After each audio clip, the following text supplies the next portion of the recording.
La signification du film Auteur hors feu pour lecture 4 minutes publie le 22.04.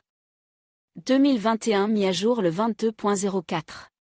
2021 en 1989, un film qui allait remporter les légendaires Oscars du meilleur film et du meilleur acteur, Robin Williams, qui incarne John Keating dans le film, était projeté pour la première fois sur les écrans américains, pour la magnifique partition musicale du compositeur Maurice Jarre et le scénario incroyablement profond du scénariste Tom Schulman, ainsi que pour le travail du réalisateur Peter Weir et des producteurs Paul Witt et Tony Thomas. Le film a reçu à juste titre le BAFTA Award de l'Académie britannique des arts du cinéma et de la télévision. En 1989, le film a été classé parmi les 10 meilleurs films par le National Board of Film Critics des États-Unis d'Amérique. Il s'agit de la Dead Poets Society. Entre 2008 et 2011, Walter Scud, un Américain qui enseignait la technologie dans une école publique américaine, a été impressionné par ce film et a même fondé sa propre société, la Dead Poets Society of America. Il a visité les tombes de poètes célèbres, s'en est occupé et a même remis certaines entre elles en ordre. Mais au début, personne n'a voulu prendre en considération le scénario de Tom Schulman, plus de $250 que les producteurs n'ont pas donné pour cette histoire. Alors, qu'est-ce qui fait que ce film a conquis le cœur du public? Quelle est son incroyable signification? Dans cet article, nous allons tenter de répondre à ces questions. Ces jeunes hommes, dont Neil Perry, joué par Robert Sean Leonard, Todd Anderson, joué par Ethan Hawke, Knox Overstreet, joué par Josh Charles, Charlie Dalton, joué par Gar Hansen, Richard Cameron, joué par Dylan Casman, Stephen Meek, joué par Alan Ruggiero, Gérard Pitt, joué par Giles Waterston, ont étudié dans l'une des meilleures écoles des États-Unis. À Welton, en anglais original, Welton. L'école, ou, pour être plus précis, l'académie, se caractérisait par une discipline stricte et des règles parfois insensées.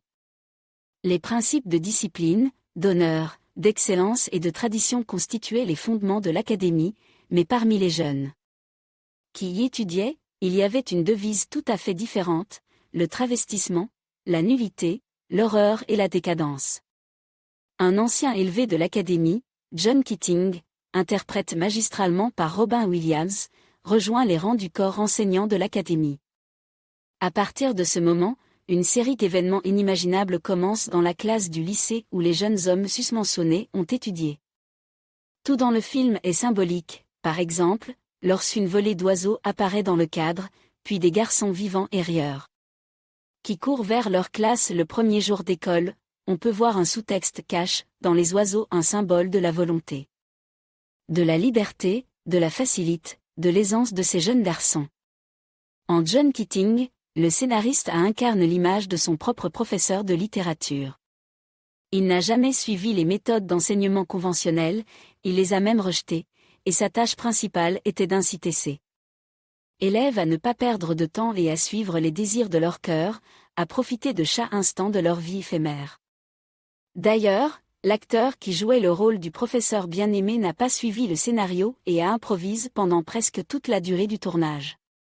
Le scénariste de l'idée principale du film, qui tient en une phrase, Carpe diem, profite du moment présent, a voulu transmettre à travers l'histoire de ces 7 garçons une vérité simple, ne perdez pas de temps à vivre selon les règles, faites ce que votre cœur vous dit de faire, mais sans oublier le coût de l'aveu de cette vérité.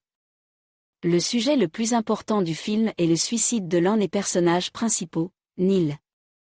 Les raisons sont claires, Neil n'était pas encore majeur et ne pouvait pas être responsable de son propre destin, et son père n'a cruellement pas accepté ses rêves, il n'a pas trouvé d'autre moyen de s'en sortir.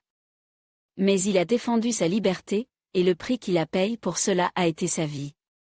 Le scénariste lui-même a regretté d'avoir mis fin à la vie de son personnage de cette manière.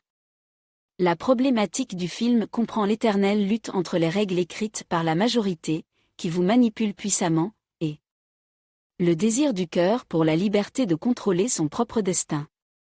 La première image était celle du public, les autorités scolaires, les enseignants, et la seconde celle des jeunes garçons menés par leurs professeurs. Chacun a le choix. Et les jeunes hommes ont fait ce choix, chacun pour soi. Et l'enseignant aussi. Je pense qu'après avoir lu ce court essai, vous êtes convaincu que le film mérite ses récompenses et mérite de figurer parmi les films qui peuvent influencer une personne et changer sa vie.